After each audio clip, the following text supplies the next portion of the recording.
Ocarina is an instrument like any other. That means that there are plenty of mistakes that you'll make while you're trying to learn it.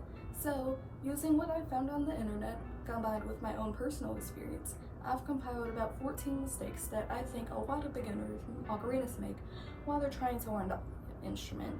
Now, I will put a little disclaimer out there. I'm no musical expert and I am not some prodigy at the ocarina. This video is not meant to immediately enhance your ocarina playing. You will still be a beginner after watching it, but I did hope to help out some ocarinas by shedding some light on some easily made mistakes and easily avoidable mistakes. So without further ado, let's start the video. I tried to start off with mistakes that are very easy to fix. The first one is buying very cheap ocarinas off of Amazon.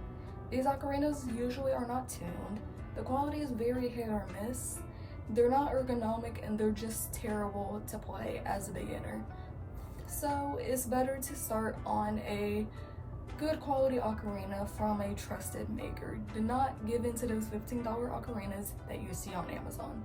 They're not worth your time, your patience, or your paycheck. Now, another mistake that beginners make is not utilizing online resources.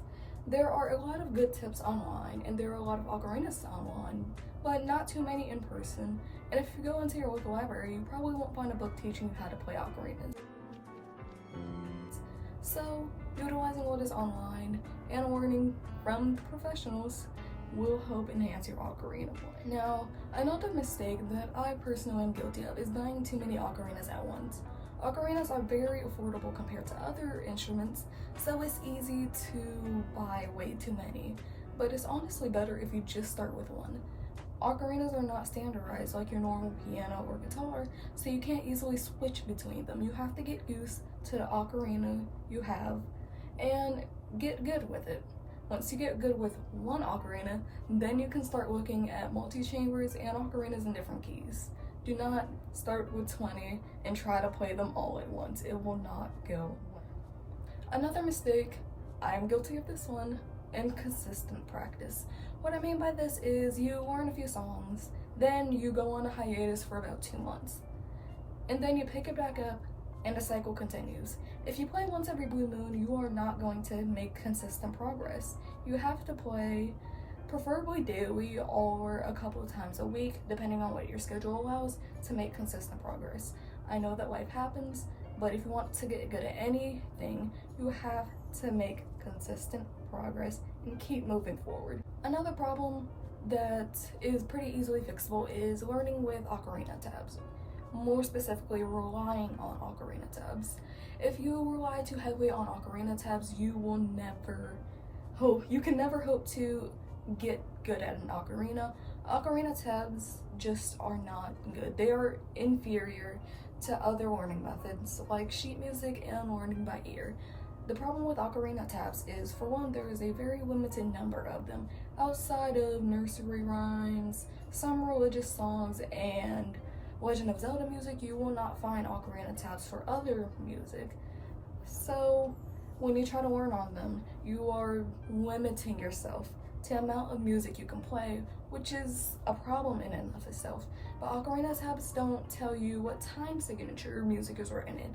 It doesn't tell you how to play it. It just tells you, play this note. Go from A to G to D to high, F, and then back down to a B. If you don't know the rhythm of the song that you're trying to learn, you will never get far with an ocarina tab. So learning sheet music takes the guesswork out of it, and it is much better for your playing. Now, refusing to step outside of your comfort zone is something that a lot of people are prone to, but it is not good for your ocarina playing at all. If you never work with your mistakes and try to fix them, you will just let them simmer there. And the problem with letting something simmer is that it typically burns. And the same goes for making mistakes. If you never rectify these mistakes, they will continue to become a problem, and eventually they'll become muscle memory. And once you have a bad habit built, it is really hard to break, which is why it's better to step outside your comfort zone, fix your mistakes, let yourself become uncomfortable, and try to get better. Articulating every note can make an ocarina sound very staccato. The notes are choppy, they're separated, it does not sound pretty. But this is something that I see a lot of beginners make. It can make your playing sound very robotic, and it just isn't pretty. It doesn't flow well. Death gripping your ocarina is a term used for taking your ocarina and squeezing it. And when you do this, it leaves impressions, if you can see them. You don't want impressions like that. Depending on how heavy your ocarina is, there may be some impressions, but it should not be from you squeezing your ocarina like it owes you money. Even if it does, you're trying to learn an instrument, not kill something you spent $60, $70 on. Some people decide to learn 2 hours every week, just one day, and that is not good. Research shows that learning in short practice sessions but being consistent with it is more beneficial to learning than, say, an hour a week. So if you practice 15 minutes a day, 7 days a week, you will become a much better ocarinist than someone who practices 1 hour every week for just one day. And it's easier to maintain a schedule where you're only putting 15 minutes of practice into that instrument once a day. Most people do have 15 minutes to spare in their day. Not everybody has an hour to spend every day. So remember, short practice sessions are beneficial, and don't let anyone tell you you have to practice for 2 hours a day or 25. Some of those people do exist. This will probably upset a lot of people, but associating the ocarina with Legend of Zelda is not very beneficial for your playing, and here's why. The ocarina has a lot of complexities that go into it. It may seem very easy because of its linear scale.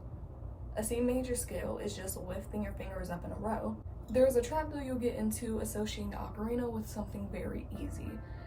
If you think that the ocarina is easy, you will be sorely mistaken when you have to practice intonation, articulation, and all the tiny complexities that go into learning an instrument.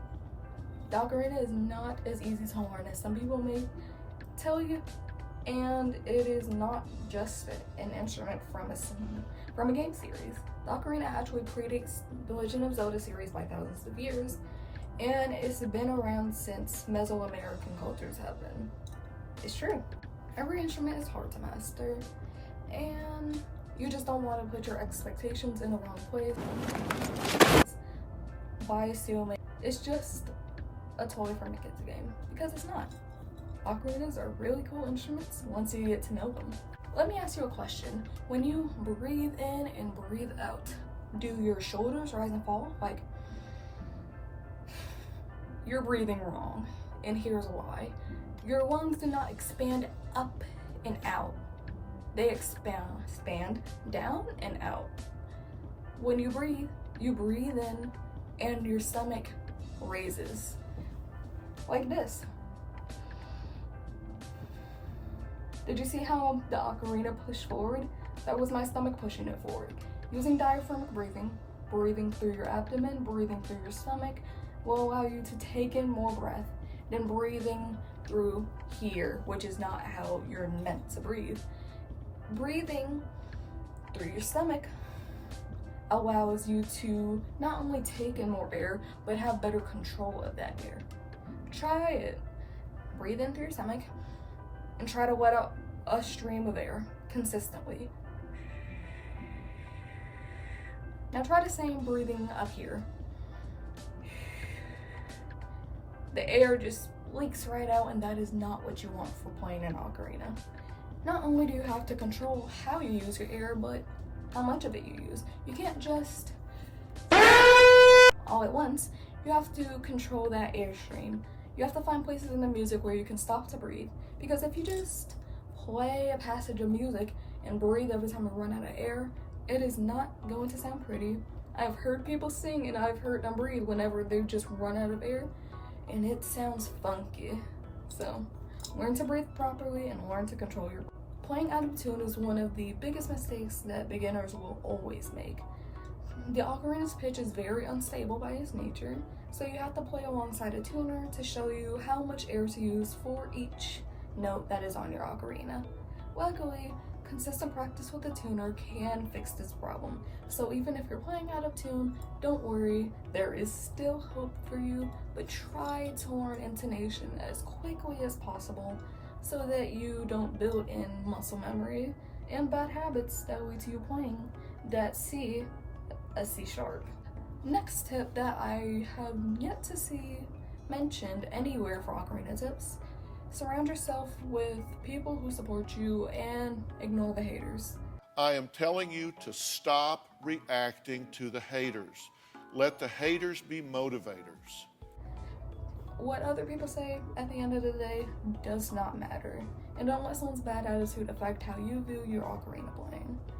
You should be your own motivation, and you should never learn an instrument because somebody else wants you to. Learn the ocarina because you have a genuine passion and love for them. They're very cool instruments, but don't let anyone try to tell you your playing sucks. Only you can do that. And stay reasonable. I know I told you to ignore the haters, but if you're playing your soprano C ocarina in the middle of the night when everybody in your household is trying to sleep, people are going to get reasonably annoyed. The sound of an ocarina can become cumbersome to listen to after a while, and if you're playing it at times that don't work for other people, they will probably get reasonably annoyed. So distance yourself from other people if you can when you're playing. Playing outside sounds much better, and most people aren't going to be outside all crammed together anyway. The most somebody on the streets will tell you to do is stop playing, and they'll walk away if they don't want to listen to it. Now, the number one mistake I see people make with any instrument or any hobby in general is giving in to self-doubt. More people need to talk about this. Learning any instrument, no matter what kind it is a difficult endeavor. Musicians aren't born, they practice. They practice for years. The best musicians have put in a very long amount of time into playing that instrument. They know everything about it, and they struggled, just like you have. You cannot hope to learn the ocarina in one day. It is not a realistic expectation. These might be easy to get the hang of, but trying to become a master on any instrument will take a very long amount of time. And just understand, every beginner ocarinist will suck, and every master ocarinist has been a beginner. Be patient with yourself, accept that you'll make mistakes, and allow yourself to suck. I promise you, you will get there. So those were the mistakes I think that a lot of beginner ocarinists will probably make. I hope you recognize a mistake that you're making, and I hope that you can fix it in the future. Don't be afraid to comment if you have any questions or critiques, and I hope to see you in another video. Goodbye!